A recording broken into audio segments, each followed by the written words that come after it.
Okay, so it's different than the association than a lot of people might have, which would be a woman who's partying all the time and Absolutely. so on. And what you describe is quite different from that. Really, you're talking about an authentic woman, a woman who's deeply authentic.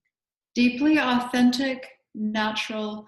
What is her most pure form of herself, right? Mhm. And Yeah. maybe it does include being out partying and having fun. That, that can be the case. But that pejorative sense of the wild woman being out on the dance floor in her high heels and miniskirts, which is a valid expression, but it's only one expression of the many, many expressions.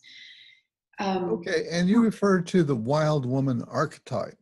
So what does that add to it? So that is what we have to differentiate here. So the wild woman archetype, so I'll just maybe define archetype the way I'm using it, because Sure.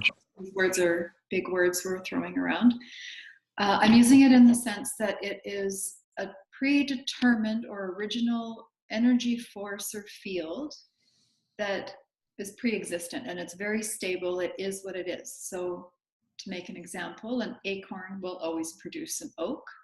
The wild woman archetype, or if we're talking about men, the wild man archetype, will always produce the wild woman, right? Or it will produce an authentic woman. It's always available. We just have to be, I think, older before we can engage with it, about midlife. Mm-hmm. Mm-hmm.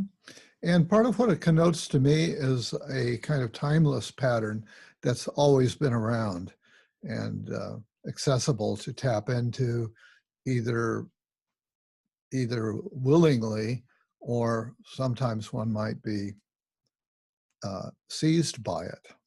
Yes, I would say more often seized by it. I don't know that we willingly um, go to the path of individuation, because it's usually some sort of crisis or event that causes us, not even crisis, childbirth, which is a beautiful experience. It's just such a big change that can be a catalyst for engagement with that wild woman archetype.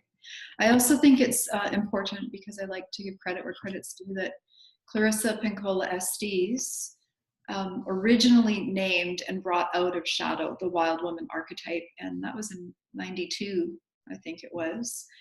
And she wrote about that in her book Women Who Run with the Wolves, and that was a huge inspiration for me. I was about 20 Yeah. at that point.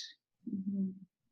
Yeah. By the way, I'm just realizing maybe it would be nice to show your book on camera here so that people get a sense of what it looks like. It's a nice, high quality paperback volume, something like that. Okay. Thank you.